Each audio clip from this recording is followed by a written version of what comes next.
What if I told you there's a single tech company, one that operates almost completely in the shadows? It was funded by the CIA, it's used by governments to fight wars, and by massive corporations to completely dominate their markets. And yet, most people have never even heard its name. Well, this is the story of that company, Palantir. Now, this isn't some sci-fi movie plot. This is a real company with a real AI that tracks wars, monitors borders, and even manages pandemics. It's designed to see patterns in data that no human ever could, connecting all the dots across the globe pretty much in real time. So to really understand Palantir, you have to go back to September 11th, 2001. After the attacks, that one question, how did we not see this coming, was just burning through every single intelligence agency. Turns out, the US had all the little pieces of data, but nobody could connect them. And that failure, it created a void that a very particular company was about to fill. See, the core problem was that all the data was stuck in different silos. The CIA couldn't easily see what the FBI had, the FBI couldn't see what the NSA had, and so on. So Silicon Valley steps in with this really radical proposal, led by the co-founder of PayPal, Peter Thiel. His big idea? What if software could just see everything, all at once? He named his company Palantir. Yeah, after the magical seeing stones from The Lord of the Rings. A little on the nose, right? But the idea behind it was actually deceptively simple. Thiel figured, hey, if the anti-fraud algorithms we built at PayPal can spot a stolen credit card in a sea of transactions, why can't we use that same logic to spot terrorists before they act? So, take a guess. Who do you think was Palantir's very first investor?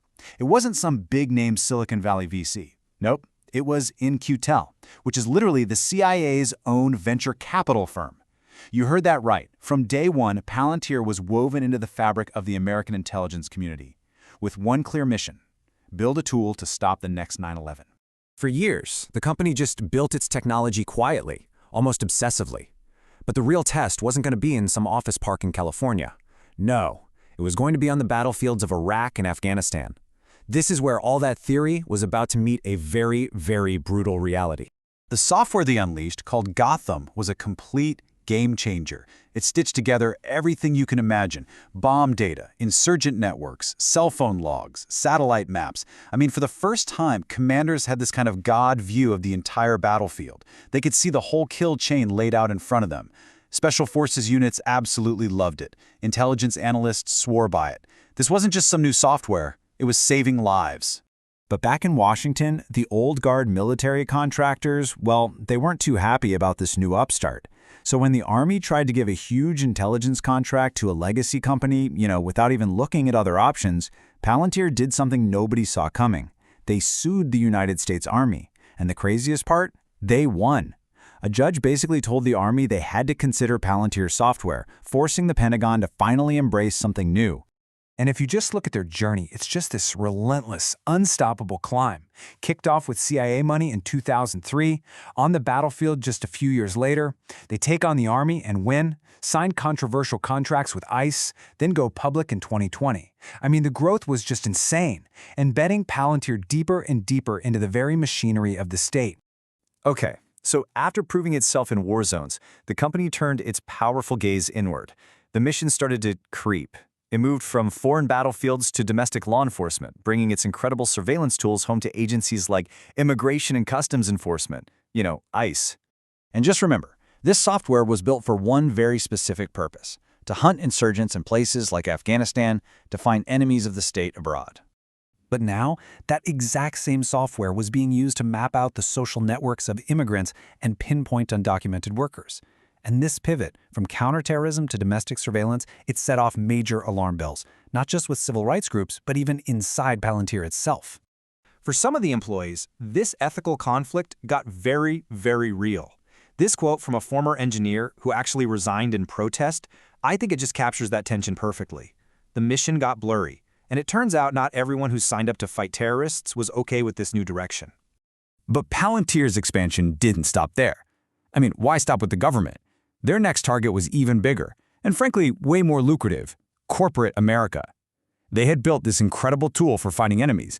Now they were going to retool it for finding profits. So, they launched a new product called Foundry. You can think of it as Gotham's cleaner corporate cousin. It's the same terrifying power, just wearing a business suit. Instead of tracking the kill chain, Foundry was designed to optimize the bottom line, and that meant everything from supply chains to oil drilling to hedge fund predictions. And boy, did corporations love it. This quote from a CEO really sums up the impact. Foundry became this kind of digital advisor, a consigliere for Fortune 500 companies. It analyzes all their data and tells them exactly what to do. Shut down this factory, reroute that shipment. It basically replaced human intuition with cold, hard, algorithmic certainty. And then COVID-19 hit, and suddenly Palantir's power became undeniable. It was everywhere. Governments all over the world, from the US to the UK, were using Foundry to manage vaccine distribution, track hospital beds, and fix totally broken supply chains. It became essential infrastructure, even while critics were screaming about giving so much power to this unaccountable black box. And that brings us to today. Right now, Palantir is way more than just a software company. It's become something closer to an operating system for power itself. It's just quietly running in the background of military briefings, intelligence reports, and corporate boardrooms all over the world. I mean, you can see this playing out right now in the war in Ukraine. Palantir is front and center, literally branded as AI for warfighting. Its algorithms are helping with everything from optimizing artillery strikes to predicting Russian troop movements. It's not just assisting the military anymore. In a lot of ways, it's becoming the military's mind.